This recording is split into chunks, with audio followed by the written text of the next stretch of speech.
What's up, everybody? It's Fearin here, and we are back for the first time in a while here with the Siege video. We are on a new account now. I posted a video yesterday with a little bit of an intro and an explanation of that. And we are in a kind of like a G2, G3 border guild right now. This Siege that we're kicking off, we're actually ranked 16. I think we won our last couple of sieges in its early season, so we're playing against more stable G3 guilds. We're going into this first hit. We have a Chandra, a Zen, and a light Madeline cookie. We are just taking in a Tiana cleave. Someone else had lost to this, so we knew that it wasn't super fast, especially since my Tiana is only like 280 or something, I think we saw.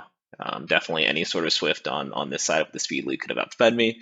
But we hit almost all of our defense breaks and were able to clean up this first one pretty easily with a nice standard Tiana comp.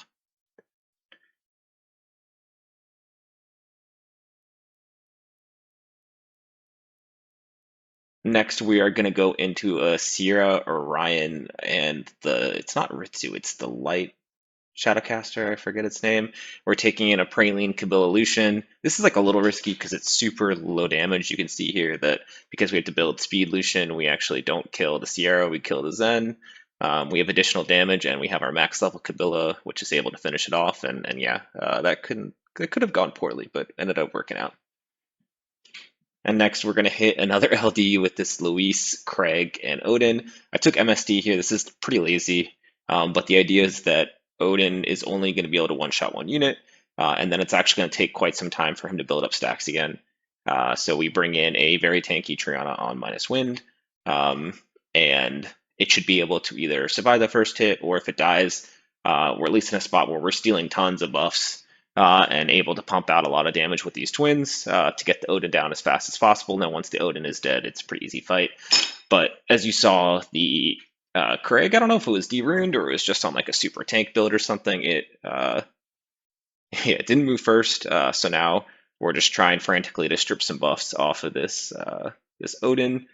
But our Triana is doing an okay job tanking. We got the 5 stacks off by a kill once, we killed a second time, and now this fight should be pretty easy to clean up. Again, I think this is one of those fights, if it goes well, it looks super easy.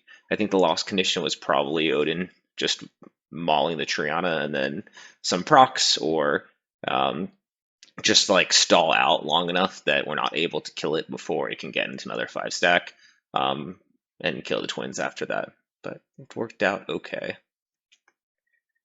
Next, we're going to hit, we've been seeing a ton of this spam, this Clara, Savannah, Tessa. My first thing that I bring into this is this Luis, Hey Gang, and Belnus. It's not perfect. As you can see here, one thing that can happen is that we are tuned, but the strip, we didn't get stripped on Hey Gang, but we got stripped on Belnus, so it got boosted in front. And because the Savannah was on Will, we actually didn't get to do the Belnus S3 into it. But luckily, we do have like a decent amount of staying power here. We have really tanky Luis on max res, and the Hey Gang is pretty tanky as well with this HP lead. And so we're just looking to get down these this Clara as fast as possible, and then followed by the Tessa. As long as our Belinus is healthy, I'm not super worried about the Savannah at the end.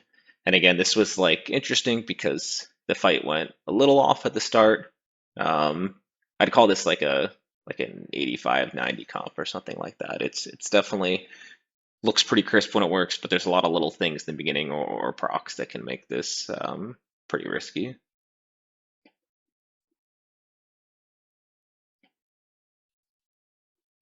Next, we are hitting an LD defense with this Miying, Masha, and Molly. The idea is to double ignore it with Bastet, because Bastet will be able to 1v1 the Masha at the end.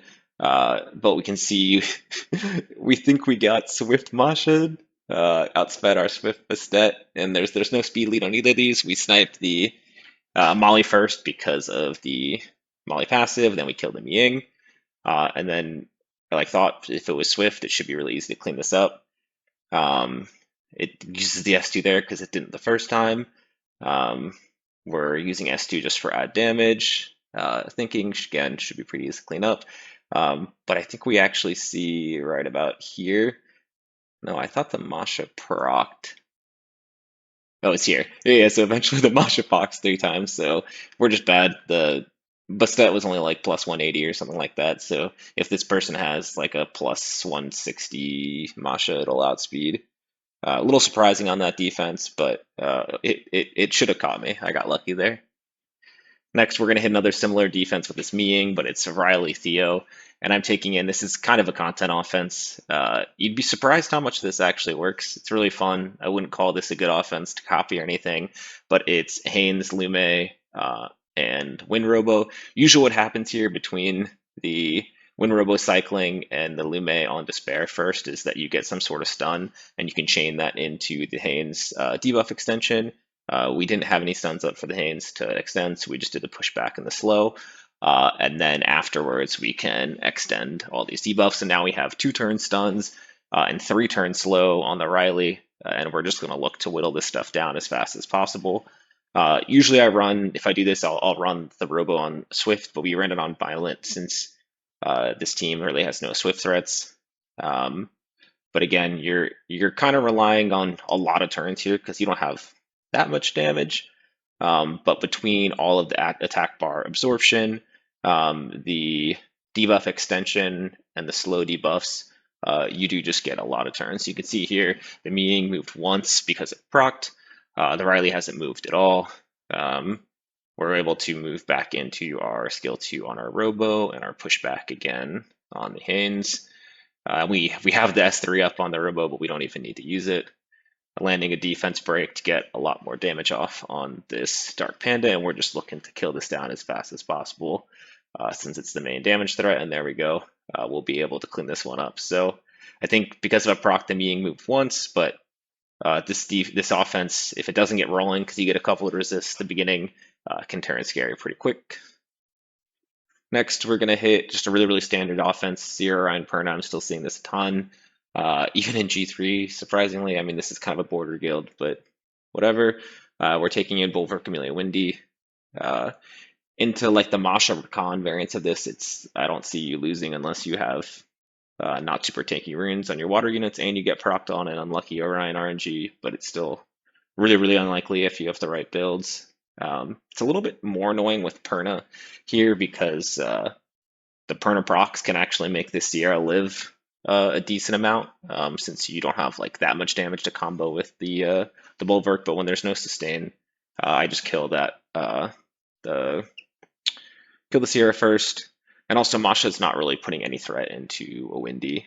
Again, like a Rakan or a Perna, potentially with some procs because it has the strips and more damage that's not relying on hitting defense break.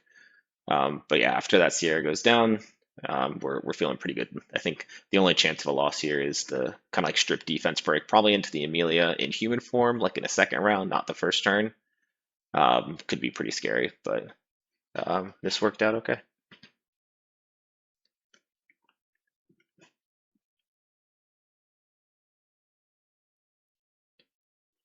Next, we are hitting another older defense. Is this Harmonia Roy Vigor, which I like to take in a double wind water comp. So we're taking a wind damage dealer, a wind support, and a water tank.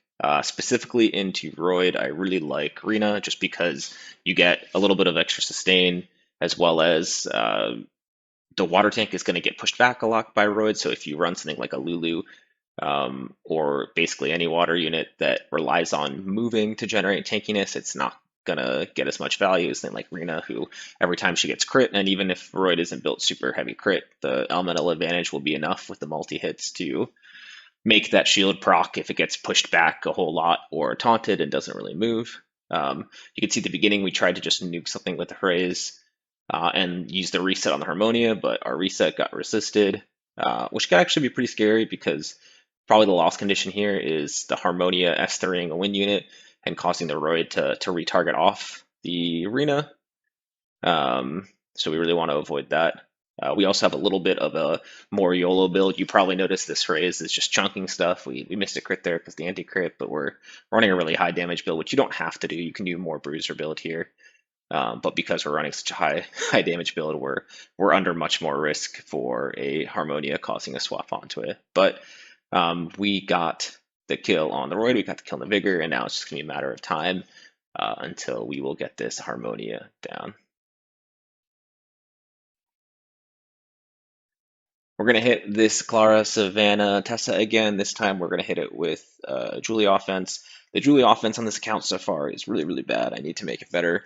But we're actually using our Dungeon Julie for Dragons, which is tuned at 85 crit rate, which in this defense doesn't actually make a huge difference because you're just looking to kill the fire units. So I'll just say that it's tuned for extra damage. But we're able to pretty easily clean up. It looked like these were all damage builds, so nothing scary here.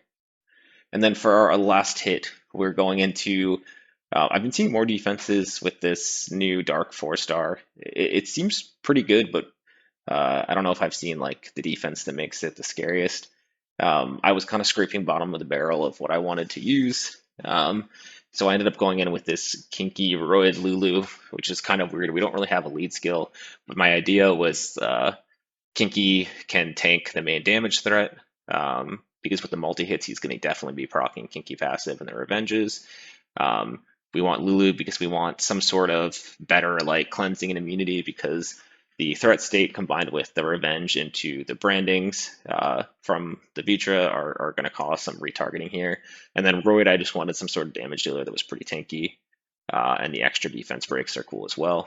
I'm going for Triana first here. I think just because I thought she seemed like she was damage. But yeah, we're just looking to try and be careful here. I think the loss condition is going to be if everything retargets onto the Roid, which is the squishiest, but we actually were able to S2 through the taunt and get that Triana down. And again, it seems like this Vitra is doing like more than I thought of the Kinky because it's stunning every hit, but we're actually able to kill it off with the hit from the Lulu, and we'll be able to round the siege out. So high G3 siege with the new account, going 10-0. I think today was half luck, half skill. We'll call it that. But anyways, thanks everyone for watching, and I'll see you in the next one.